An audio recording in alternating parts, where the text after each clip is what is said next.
Welcome back to the Coalition of Friends YouTube channel. My name is Garrett, and today I'm bringing you a review for Relic. No, it is not this Relic or The Relic as the 1997 movie is called.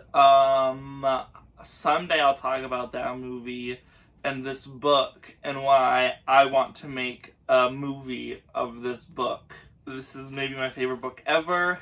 And its movie is pretty mediocre, and I think I can do it pretty good justice. Instead, we are talking about 2020's Relic, wherein a daughter, mother, and grandmother are haunted by a manifestation of dementia that is taking over their household.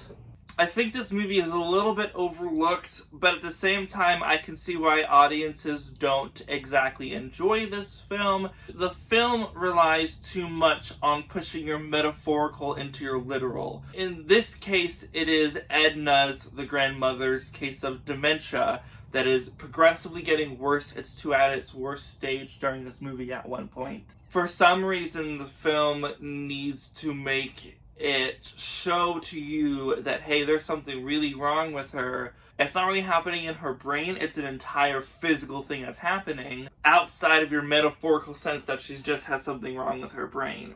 And it's really confusing to me. At the same time, I do like the character study that's going on. You have three levels of women. You have your grandmother, your matriarch, Edna. You have the mom named Kay as the mom of Sam, our lowest of the three tiers of women that we have in this movie. Not in the sense that she's like poor or whatever, she's just the youngest. She's the daughter of the grandmother. That was too many words to explain that, I think. But the character interactions are where I really enjoy this film. Kay wants to put Edna in a home, but Sam doesn't want that. Sam wants Edna to have a say in it. And there's dilemmas, there's interactions between these characters because of this problem that I very much enjoy. And this movie is a definite slow burn. And maybe I'm just not a fan of a slow burn if they're not extremely effective in their ending as being this heightened, super intense thing. I think The Witch is a very good example of what a good slow burn is.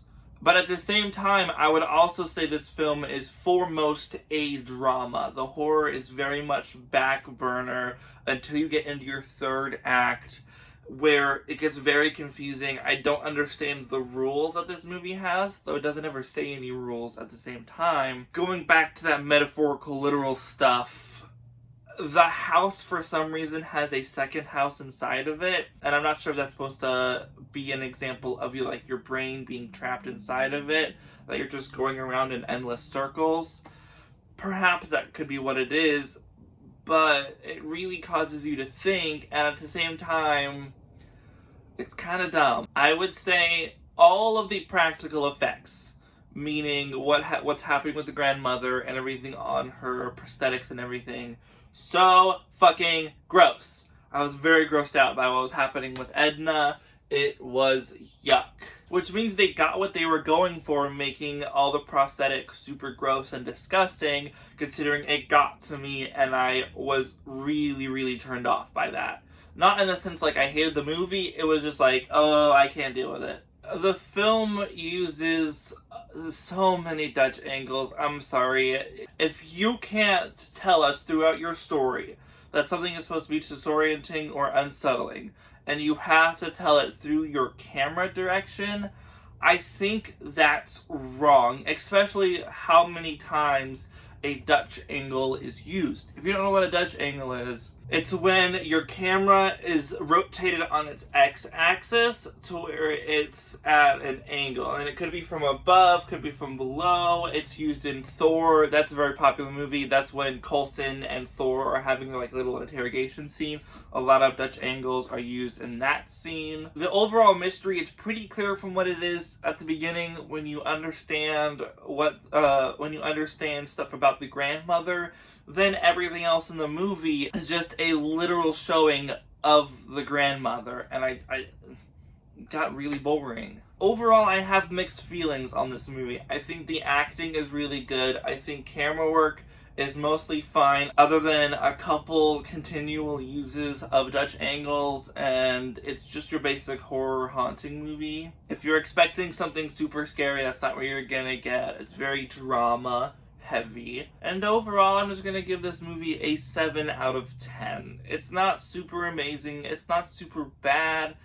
It's good as like a horror film just to give you some like spooks and everything. I enjoyed that much. But this is a movie I'm never gonna revisit again. I'm fine having seen it the one time. I'm not gonna think about it much further. So have you seen Relic? Let me know in the comments down below what you thought about the film. If you like this video, give it a like. If you want to see more, hit that subscribe button, and I'll see y'all in the next video. Bye-bye! Like, I really want to make this book into a movie. I'm not lying in that regard. I think I could turn this amazing piece of literature into an excellent horror thriller that it should be. But of course, rights and everything, if I write a script, I can't really go sell it to, I can't go like shop it around to other places. I have to go to the one company that really doesn't want to remake it at all.